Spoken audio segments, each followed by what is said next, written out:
Welcome to the Partial Historians. We explore all the details of ancient Rome. Everything from the political scandals, the love affairs, the battles waged, and when citizens turn against each other. I'm Dr. Rad. And I'm Dr. G.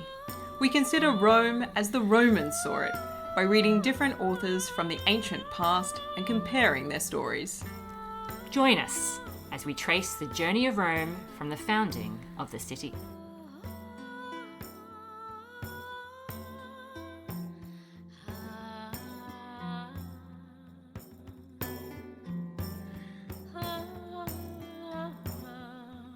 Welcome to a brand new episode of The Partial Historians, where we are tracing the journey of Rome from the founding of the city. I am one of your hosts, Dr. Rad. And I'm Dr. G. And boy, what a time we're in Roman history. It's the early Republic. People are everywhere. Armies are in places. And the Romans, they're a little bit all over the shop as well. They are. We are in around 443 BCE at the moment. And to give you a bit of a recap of what happened last episode, well, quite frankly, would not have been out of place on Keeping Up with the Kardashians, Dr. G. Well, you know, when you're a patrician and you really like a girl, she has to be hot, doesn't she? Oh, if she's a plebeian, hell yes, she has to be hot. I mean, otherwise, what else is she bringing to the relationship? Ouch! So we had this whole situation where Rome got involved in a civil conflict that had broken out in the nearby area of Ardea. And it was between a patrician group and a plebeian group. And it is really interesting that even though Ardea is seen as being culturally quite different to the Romans, there's apparently still patricians and plebeians running around. Look, I'm not going to lie. I don't believe Livy. I don't think their social... Now you mention it. God. I don't think their social structure is necessarily going to resemble that of the Romans at this point in time. We know that they come from a different language group. Yes. They seem pretty independent. And they certainly don't want Rome involved. No. What are the chances that their whole society is structured on the same premise as patricians and plebeians that Livy and Dionysius of Halicarnassus really want us to believe is the way that the Romans operated in this very early period of the Republic? I'll tell you why. Because Rome is the best, and therefore everything they have, everyone else wants. Oh. Anyway, so Rome ended up getting involved in this conflict over a very hot plebeian girl, which spilled out into civil war. Seems to happen an unnatural amount of times in the ancient world. And that ended up being really good for the Romans, actually. It did. Yeah. Yeah, the consul of 443, Gaganius, he manages to secure a triumph out of that. Yep. Incredible stuff, really. It is. And he has a girl to thank, and her name has not been recorded, and frankly, that's not good enough. You know what? You're right. And also, back at home, things had been peaceful domestically with consuls in charge. Yes, and apparently a census. Yes, with the official position of censor being created, because quite frankly, it's just too much paperwork for the consuls. They're not interested. They're not down for it. The Romans are living in exciting times. I know. So that was our quick recap of 443 BCE. Now, Dr. G, I'm going to take you into 442.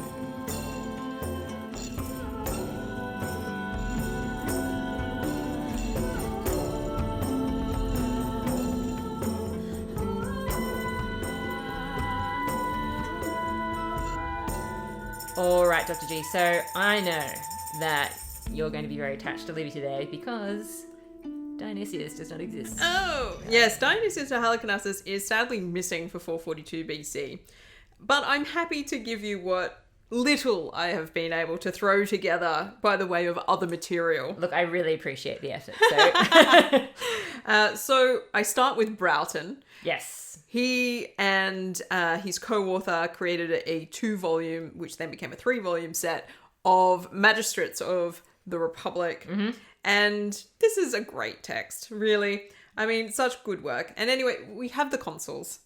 Marcus Fabius, son of Quintus, grandson of Marcus Vibulanus, a patrician. Of course, he's a Fabian. Consul. He's a Fabian. Come on. And then Posthumus Abutius, grandfather unknown, Helva Cornican.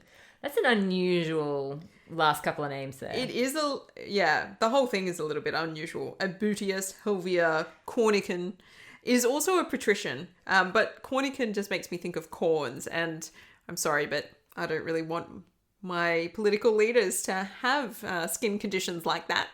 Well, okay. So this pair is also the pair that is in Livy. And they know that they're coming into a difficult position because the year before, with Geganius getting a triumph... It was so good. Yeah, really good. And Quinctius Capitolinus, I mean, to be honest, it doesn't seem like he actually does a lot, but everybody just loves him to pieces by this stage because he's older, he's been around the block a few times, they all know who he is. So they're following a class act. Yeah, he's one of those silver fox consuls. Yeah, and they know that this therefore means that they've got a lot to try and live up to because 443 had been a pretty goddamn good year as far as everyone was concerned in Rome. And also because not just how the consuls had personally conducted themselves, but the shame of that decision that had been made to steal the Ardea territory when they were most vulnerable. We're just going to take it. Yeah. That stain had somewhat been lifted by the fact that the Romans had managed to successfully help them out with their civil war. I'm interested that Rome felt a sense of shame. I know. I mean, it seems so unusual and so out of keeping with how Rome conducts itself in the future. But we'll leave that for now. It's interesting that once upon a time, a bit like Darth Vader, once had a soul. Well, you know what? Look, if I'm being very cynical, Dr. G, which you know is so unlike me, but I feel like this really is part of the class conflict story because the people made that decision. When Ardea came to Rome with this border dispute issue, it seems like years ago now, it had been the people that had made that decision. Yeah. That land should be ours. Yeah, the patricians/senators, however you want to designate them, they'd never been on board with doing that. They thought it was dishonorable because it wasn't what they were asked. They were asked to settle a border dispute, not, hey, do you want this land? But what if those borders were Roman? Well, exactly. And so I feel like this is just a constant dig at how the people don't make good political decisions. Yes, and I think this is part of the way that we can tell that we're in a very rhetorical presentation of history. Yes. And this is something that historians are always aware of, is that, and maybe Dionysius of Halicarnassus and Livy are aware of this to a certain extent as well, but historians are constructing a narrative from the available evidence. Yes. There are some things which might be considered facts, but not everything is a fact. Yeah. And sometimes facts are only relevant to the extent to which they help you understand what might be going on somewhere. And you have to pick and choose. There are always too many things happening, or conversely, as a historian, not enough records. Yeah. To be sure. So you've either got too much information and you have to decide what you leave out, or you don't have enough information and you've got to try and fill in the gaps. And Livy and Dionysius of Halicarnassus are very much trying to fill in gaps. Oh, massively. I mean, early Republic, I don't know what they're using. Well, I mean, I do, but I don't think those sources would have been very detailed. The trouble is that they're using the fasti, so they're using consular lists, which is fine and dandy, and it's something that has existed that the Romans have looked after, and they're like, these are our lists. And the Romans love lists. We've seen this before. Hello, censorship. But they're also relying on some really early historiography that has been written by others, which unfortunately for us now no longer survives. Yeah. As far as we're aware, unless somebody turns up an amazing treasure. we still hold out hope always. If you find it, we're interested in buying it. So we've got Ennius as an early source, Fabius Pictor as an earlier source, Licinius Mesa, who came up a couple of episodes ago, is an important source as well for these guys. So we do know that there are other writers who have written histories previous to Livy and Dionysius, but how much they've got to add and where they're getting their material from is also open question. Absolutely. So essentially, these new consuls know they want to make an impression. They don't want to be overshadowed by this dynamic duo, this, bad boys. Well, they're not really bad boys. They're too good, to be honest. They don't want to be overshadowed by this Batman and Robin thing. These two who did everything right in their consulship. Absolutely. So they decide, look, we've somewhat atoned for what happened with Ardea a couple of years ago. However, let's push that further. Ooh, I have some details. Okay, all right. So the idea of pushing it further, obviously, would be that this would truly force everyone to forget that Rome ever made a bad decision. We can wipe the slate clean and begin again. Yeah. I'm assuming, correct me if I'm wrong, that you're referring to the triumviri coloniae deducendae. Look, I wasn't going to put it like that, but yes, that is what I'm talking about.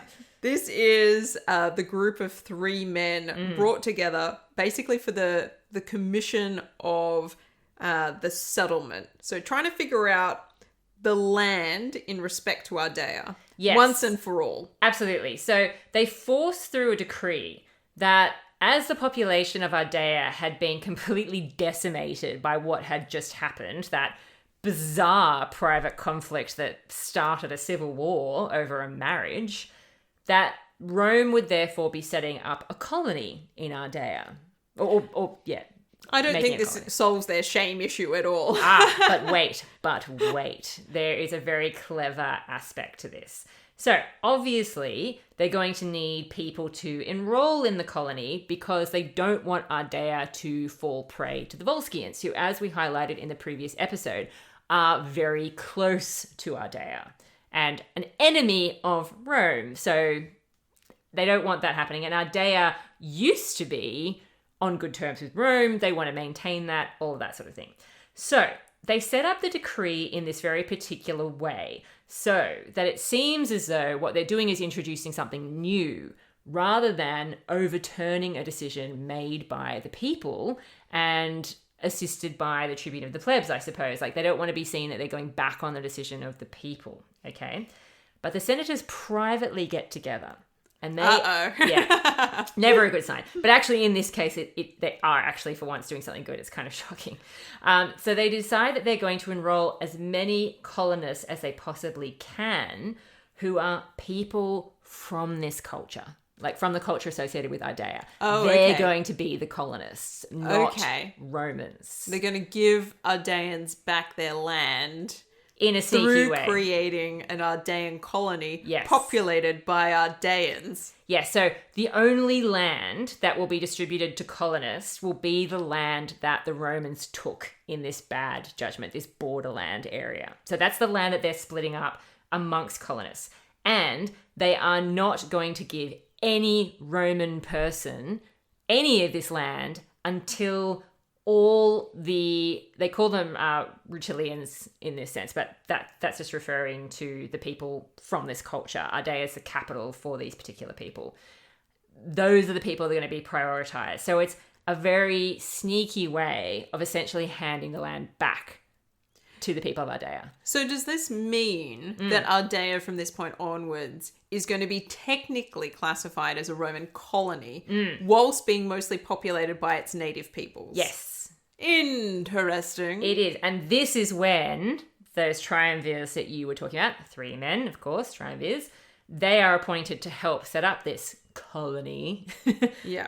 And I have some names, but I suspect that this might be something that you also have. So. Oh, well, I mean, that would be ideal, I suppose. No, that's okay. I just thought I'd check. Okay, so they are Agrippa Menenius, Titus Cloelius Siculus, Marcus Abutius Helva. Now, you might recognize... Abutius Helva sounds a little bit familiar. A lot of those names, I think, sound familiar. Like, Menenius, again, is a name that we have heard before. So these are all people whose names we've heard of before. And they're going to be in a difficult situation because they have to tread lightly, okay, in this situation because they don't want to be upsetting the plebeians in any way in terms of this whole land issue because the people had decided that they wanted to take this land for themselves. And apparently, the patricians are also unimpressed that these other men that were chosen I kind of get the impression that they're just not schmoozing as much as they should be or something, but they feel like they haven't somehow earned anyone's good graces. I don't really know what Livy's trying to get at with this, but they're basically not very popular with anybody. Okay, this is really interesting. I mean, I don't have much to add to the names or the politics that's going on here. Yes. What I will say is that having very little information, I spent time looking into what does this triumvir group do, Yes. actually. And so they're created by a senatorial resolution, apparently. Yeah. So the fact that people within the patrician class seem to be upset about the choices seems a bit odd. Well, I don't know if they're upset with the choice at first or whether it's once they're chosen, maybe. It's not really very clear, but definitely I agree with you that they are set up by senators. Like, this is totally a senatorial decision. This is a senatorial decision, Yeah. and there is really strict limitations on the power that can be exercised. So basically what happens is the area for which land distribution is to happen is staked out, in the sense that they're like, this is only for this area that you're doing this thing in. And once that task has been completed, that group of three dissolves. Right. So they don't get to continue on in their power. And this might be a bit of a consequence of the Romans feeling a little bit uneasy with people deciding that their job hadn't been finished and continuing on and then turning into a whole gang of a decemvirate, which continues to try and manipulate everybody for their own sake. Understandable. So things will be dissolved. There is an end point to this work. Yes. And it only involves a very specific geography. Yes, for sure. So the triumvirs are summoned eventually by the tribunes of the plebs to trial for what they are doing. And this, again, seems to be because even though the senators have been all like, ooh, we'll be super clever and we'll have all these secret meetings. The plebeians have seen through this and been like, but you're not giving us the land. Yes. That appears to have been a charade that nobody's falling for eventually. But in order to avoid this prosecution, they're just like, you know what? We're just going to stay here. We'll just stay in Ardea. No problems. That way we can't be called to trial. I guess I just live over here now. Yeah, I guess I just live in this area. You know, it's not so bad. Wow. It's pretty similar. And because of doing this, they are therefore not put on trial. And eventually people respect them because they reveal that even though they're apparently quite unpopular at first, they're actually very fair and just then. And this is where Livy chooses to end the year. Oh, look. It doesn't make a lot of sense. I'm not going to pretend that Livy is making sense here. No. There seems to be some missing information, and maybe Livy doesn't know what to do with it. Dionysius of Halicarnassus, because we don't have him, I don't know what he said about it. He clearly wrote about it, but it's missing. The only other piece of evidence that I have for this year comes from Diodorus Siculus, who yet again focuses mostly on Athenian history and what's going on with the Greeks versus everybody else in the Aegean. And then in one final sentence notes that in Italy, the Romans sent colonists to Ardea and portioned out the land in allotments. Which is true. To a certain extent. We don't get any more detail than that. So the suggestion in Diodorus seems to be that definitely some Romans get sent to Ardea. This is actually a really good point, I suppose, to highlight how reading a range of sources is so important. And also, as you were saying previously about, you know, choices that historians make about what to include and what to exclude and how it shapes their account, because technically what Diodorus Siculus has said is true. But technically, if you look at the extra detail that Livy provides, whilst it's obviously hugely problematic because it's clearly not making a whole lot of sense, there is a whole lot more potentially going on here than just that. Yeah, and it does seem that there is perhaps a broader strategy that the Romans are attempting to apply here, even if they fail to do so with good grace. And but that's also all I have. Yeah, look, it seems to, on the whole, have been quite a peaceful year. Yeah. And that's what Livy kind of finishes up with. So that means that, Dr. G, I feel like we need to go into 441 BCE. Yeah, forget 442. It's done. It's dusted. Ardea, the land has been allotted. Nobody's returned home. It's 441. It is. Do-do-do-do. Now, this also is going to be a very short year because, once again, it's quite peaceful in terms of really a lack of external conflict and also not a hell of a lot going on inside of Rome either. I have some exciting things. Okay. Well, let's start with the consuls, shall we? The consuls. Okay. It's 441 BCE. Who shall the consuls be? Gaius Furius. Yeah. Father unknown, grandfather unknown. Bacillus Fusus. Ooh, Yeah, okay. he's got a few names. Patrician. Do-do-do-do.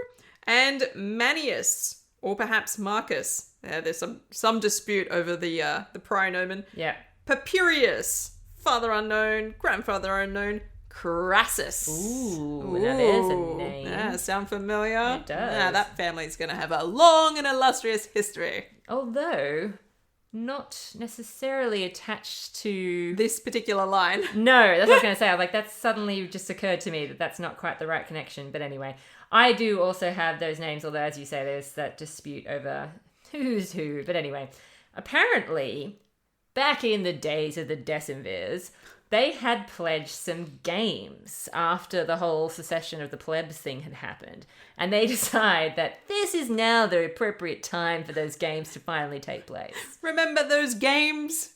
I actually went back and I read through all of the second December. Yeah, I don't remember those games being announced at all. I could not find a record of these games being mentioned. I mean, admittedly, it was very late at night. It's possible that in the haze of what was 449 that I somehow did not find it because I was just tired. But I actually do not recollect this at all. Look, maybe there were some pamphlets up around Rome and somebody saw one and it had faded quite severely by now and they're like, wait a minute. Yeah, some games. Games. Yeah. Now, I do also have a tribune of the plebs being named. Oh. Yes, Poetilius. A name I quite like. But unfortunately, not a person to be liked, Dr. G. Oh. Yeah, typical tribune, which means he wants to stir up trouble. I love a good troublemaker. Yeah. So this guy was tribune of the plebs maybe for the second time. He may have actually been one of the tribunes from the previous year. Okay. He also had been elected on the promise that these games would be carried out in this year. Wow. Somebody's reputation is riding on these games pretty hard now. I'm like, what games? What are you talking about? Look, it's been a tough few years, we could use some games. Yeah.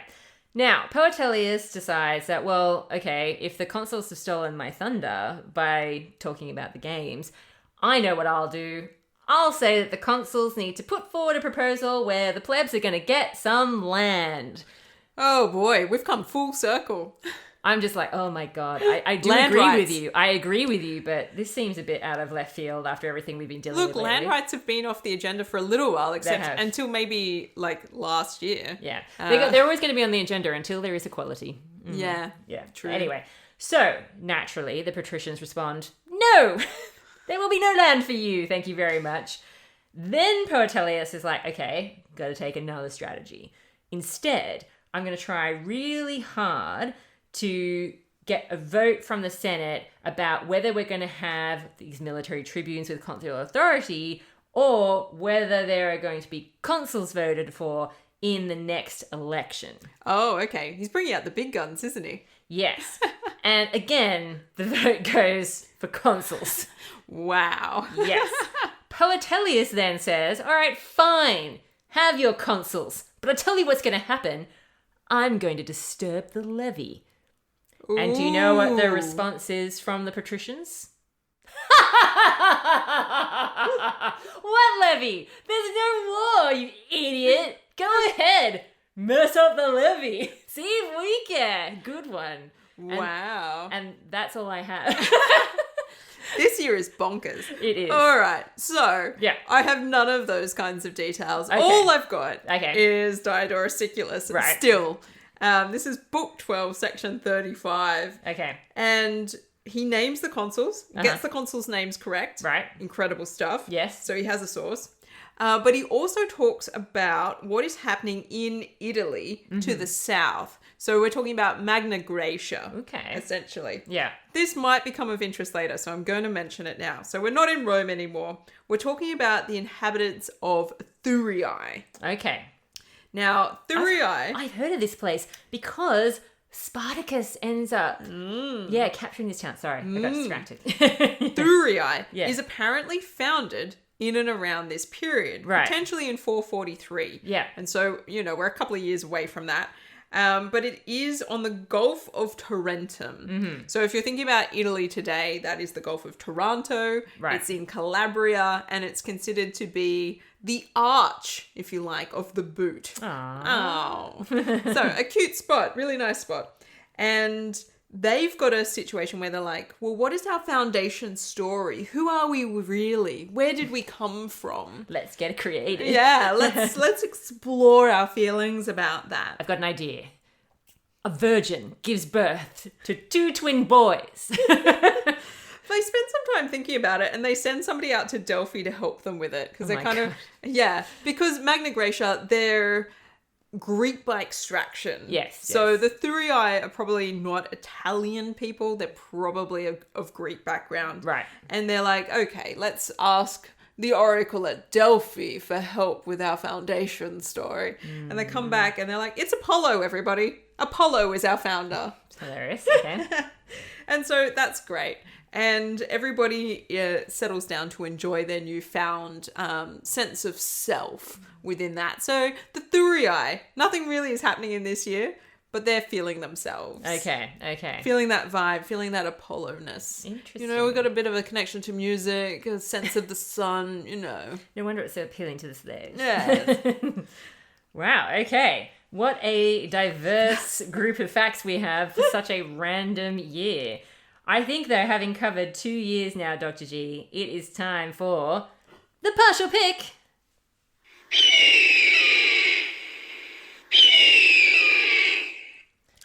Ah, yes. Rome.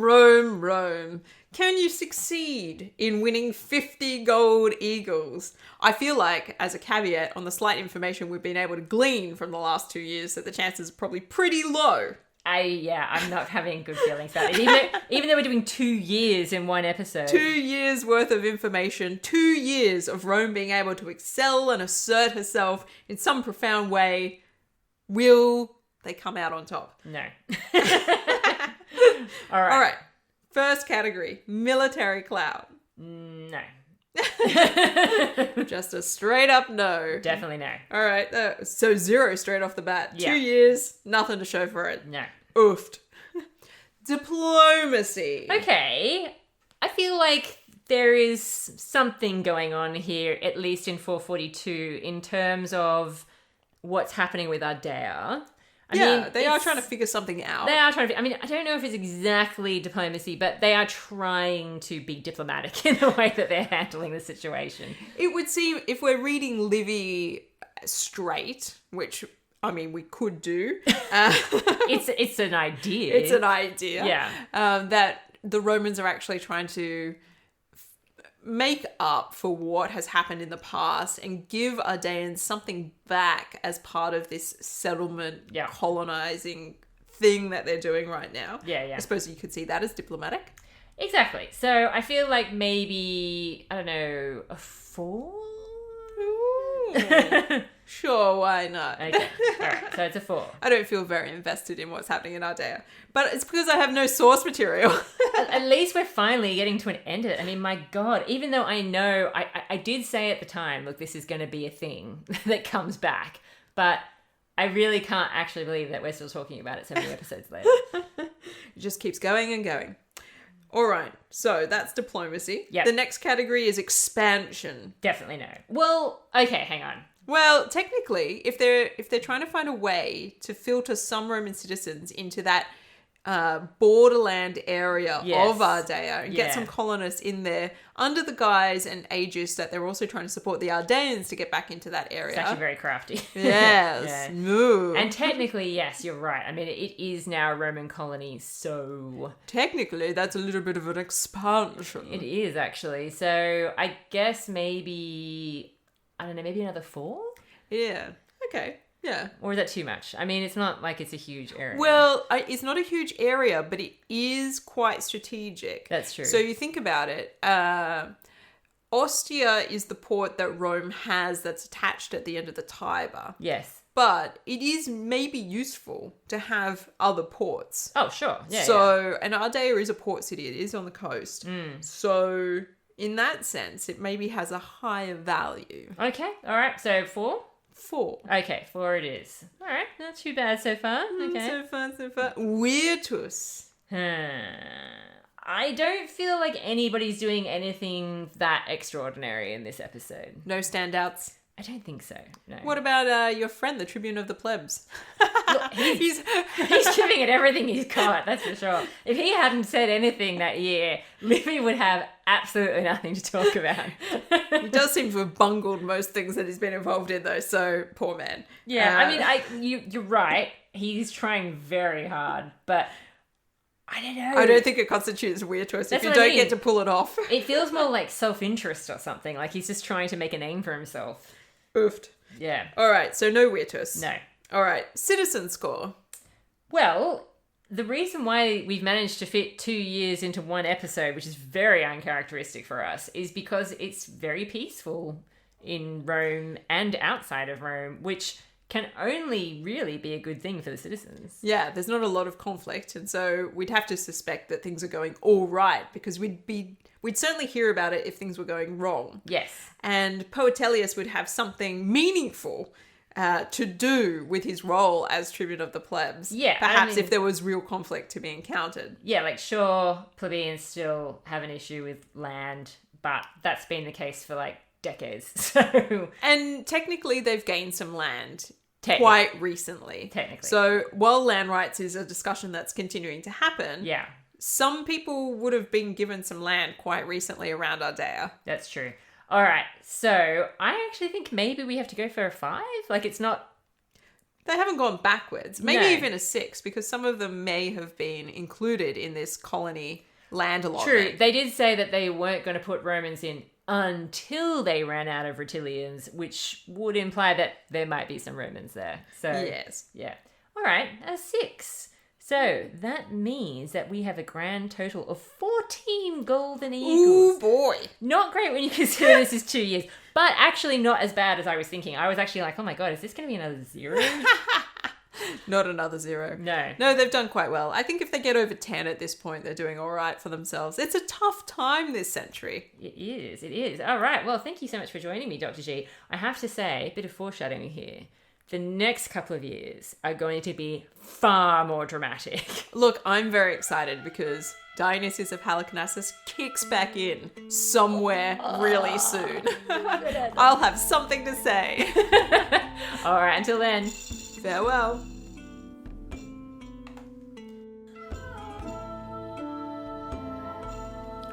Thank you for tuning in to another episode of The Partial Historians.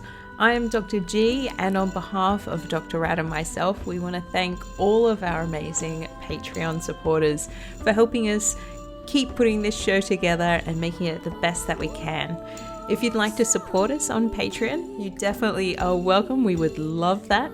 And you'll get exclusive posts, a little bit of audio here and there, and also currently some highlight reel bloopers of us attempting to get our YouTube channel together. As a special thanks, we'd like to thank some of our new patrons, Cara, Divus Augustus, thank you, Hilary, and Lucas. And also a shout out to some of our longtime supporters, James, Juliana, Flora, Elise, Erin, Ali, Andrew, Anna, and Austin. Thank you so much for your support. We look forward to having you join us again soon for another episode of The Partial Historians.